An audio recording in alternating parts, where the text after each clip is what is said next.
Interview Elsa Fayer, qui anime 10 couples parfaits, nous a parlé de la deuxième saison de l'émission qui commence ce lundi à 17h55.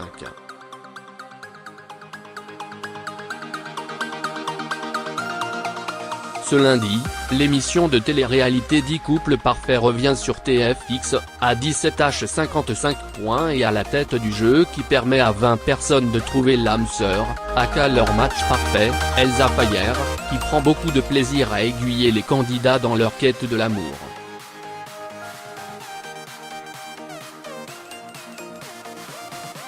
L'animatrice défend d'ailleurs cette émission feel good qui lui tient à cœur. L'année dernière on découvrait de nouveaux candidats et le concept, avec une mécanique de jeu assez importante.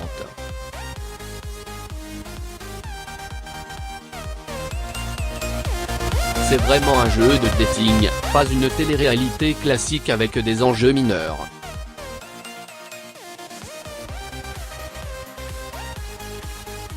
Ils ont un objectif à atteindre. Soit ils gagnent tous, soit ils perdent tous. En ce qui me concerne, j'ai évolué dans le format.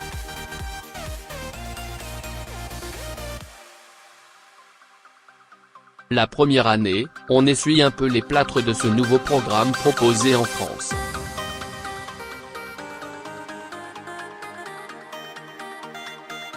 J'avais à cœur qu'ils comprennent bien pour qu'ils ne perdent pas. Pour la deuxième saison, c'était plus simple.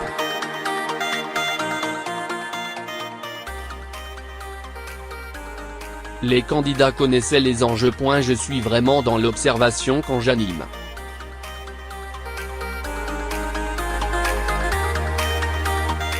Je fais leur connaissance en même temps que les téléspectateurs, le premier jour de l'émission.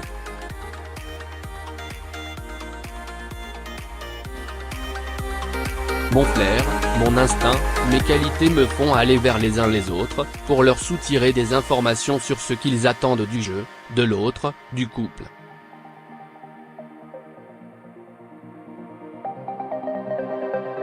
J'ai eu un super feeling avec les candidats de la première saison et avec ceux de la deuxième.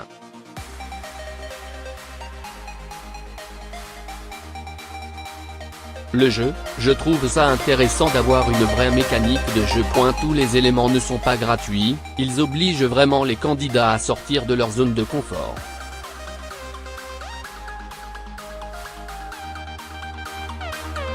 Certains m'y croient plus. C'est intéressant d'avoir ces éléments piliers de la mécanique.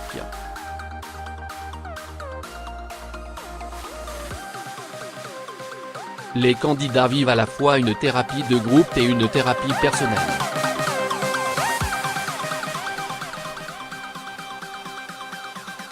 Ils gagnent 2 ans sur leur vie amoureuse en faisant cette émission. Ils se remettent tous les jours en question, je trouve ça vraiment intéressant.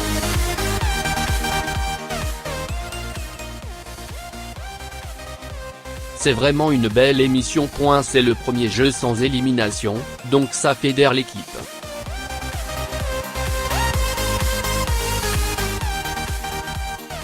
C'est costaud d'arriver sans se connaître, d'apprivoiser le groupe, d'y trouver sa place tout en cherchant à son âme sœur, puis à la séduire.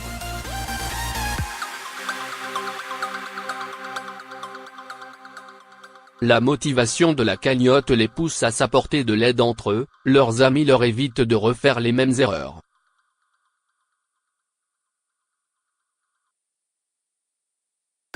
Il y a un vrai esprit de groupe. La mécanique reste la même, à savoir des challenges, des passages dans la Love Machine, qui permet aux couples de tester leur compatibilité, et cérémonie des couples pour proposer leurs probabilités après leurs investigations de la semaine.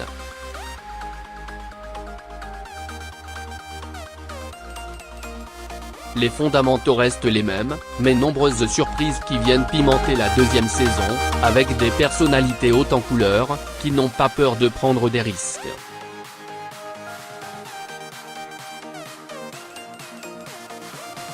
Nous avons un matchmaker, un spécialiste qui travaille tous les jours à définir la volonté des gens pour leur faire rencontrer la personne qui leur correspond.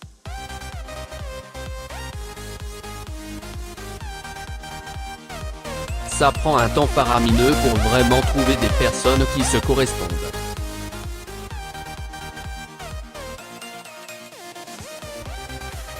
C'est un long travail pas fait au hasard. Au final, nous avons 20 candidats avec des objectifs différents.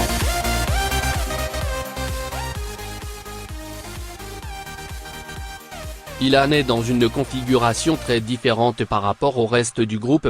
Il a complètement foiré sa première saison, n'a pas compris ce qui lui allait vraiment, a mis en danger le reste du groupe en oubliant que c'était un jeu collectif.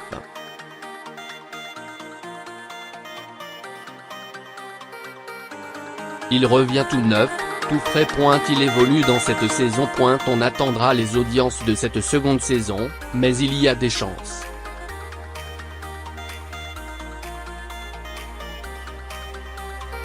La chaîne a déjà évoqué le sujet en tout cas. Je ne sais pas. Tom était une personne solaire, hyper gentille, bon camarade.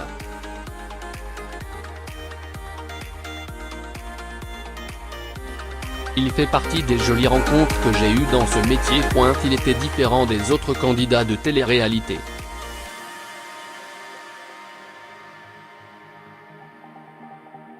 Malheureusement il est parti trop vite.